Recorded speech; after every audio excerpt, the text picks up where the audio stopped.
beautiful coral, and it provides them camouflage so that they can hide from predators. Like those sharks that you see swimming around. The animals can come and go into these areas from different openings, as you might imagine. And we have one wall down the other end painted blue, and that is to basically signify the open ocean. So lots of times if you're in and around coral areas, you'll see where you have large gap areas where animals can come in. Many of these animals are migratory animals. Many of these stay right there their entire life. But we do have some that migrate in from different coral reef areas. And sometimes that can be a little bit of a detriment because you can get some cross-contamination. And again, there's so many different things that go wrong with coral areas. And we have cross-contamination from other coral areas, and that could be a problem for the existing coral that we have. So part of our message this month is to talk a little bit about that. Oh, let me go ahead and turn on the microphone here, and we'll get this show started here. So my name is John. I work with the Education Department. If you guys have any questions at all after the show, I'll be glad to answer any questions you might have. And once again, we're going to introduce our diver for you. This is Jess. Good afternoon, Jess. How are you? Hi, everybody. I'm great. I hope all of you are having a wonderful day here at the Aquarium of the Pacific. Right now, this is a very exciting show for you guys. We are at our afternoon lunchtime feed for all of these animals because we have over 600 animals in this exhibit representing over 60 different species. And I'm going to need a lot of help doing that. So I'm going to bring all my dive buddies down. And you're going to see a lot of what looks like chaos, but is actually very organized feeding strategy in this exhibit to get all of these over 600 animals fed. Well, now, Justin, let's talk a little bit about that food that they're bringing down right now. This is actually restaurant quality seafood, isn't it? It is. Now, the same restaurants that are in the area, the truck that drops off all the food comes here too. It's squid, mussel, herring, seafood, mackerel, all kinds of seafood is restaurant quality because we want to make sure all of our animals are eating just as good as we are so we can ensure that they have an A+ rating for their health. Well, now, Jess, there's so many exciting things that I can point out very quickly. I just saw one of the divers feed one of the great big rays right here. Yeah, the rays, the southern stingrays.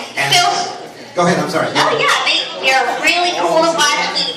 Now watch, their whole mouth is at the bottom of their body, and what they do is they normally get off of the sand bed, so they need a hard surface to eat against, which makes the glass here perfect for them to feed off of. You get a really neat look at their underside of their body. Now, stingrays are cousins of our sharks. That's because they're cartilaginous, which means they only have cartilage in their whole body.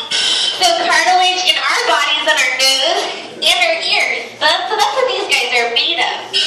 Also, they don't have sharp teeth like sharks, or some sharks. They actually have bony plates in their mouth that they use to crush the food that they find in the sand bed.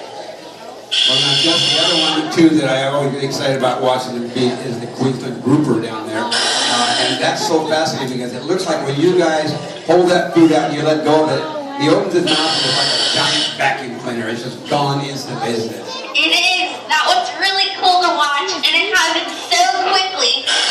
Those Queensland groupers can eat a lot if they really wanted to, and they get huge. So the Queensland grouper can get to be over 8 feet long and over 800 pounds when they're fully grown. So we only try to limit their diet to about 2 pieces of food every time we feed them.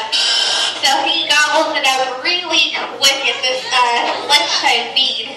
It's always amazing to see how they range. And, like we just had a zebra shark swim right in front of us. And I'll keep my eyes open for some of the bonnet head shark. But it's real easy to kind of tell what kind of food they eat by where their mouths are located, isn't it? It is, yeah. You can really pick that out from a lot of fish. Some of the smaller fish have very tiny mouths, and they live in the coral, so they probably eat algae. Whereas some of the larger fish, some of them even have other mouths on the bottom of their body, which again is an indication that they are feeding on the sea floor. Well, you talking about that zebra shark, he just kind kind of meander to the surface there. You know, and there's again so much activity here because the fish all know there's food in the water. And you guys are all designated to do a certain task in here. And while that's going on, are they feeding up at the surface as well at this time? They are. So some of these animals, like our zebra sharks, get fed up at the surface by their caretakers, which are called aquarists. So some of their job is to take care of specifically the zebra sharks, which will eat up at the top in a designated location, which helps us, because again, we have over 600 animals to feed in here. It helps if some of them are fed from the surface. Also, we like to feed some of our sharks outside the exhibit because we don't want them to associate divers with getting fed, so that they don't really bother us in the exhibit at all when we're in here.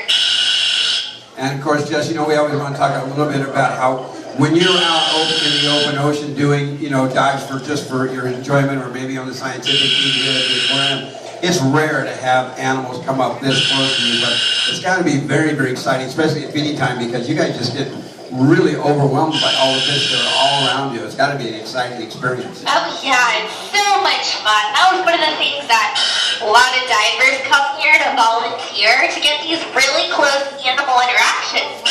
In the wild, it's very rare to see these kind of things.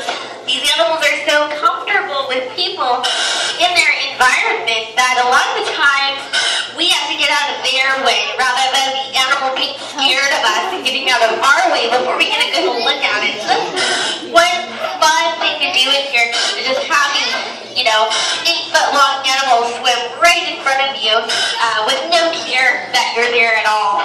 Yeah, that was very interesting because right now, as you were talking, he kind of came up and kind of looked at you and said, oh no, you don't have any food. And just, I'll go over here.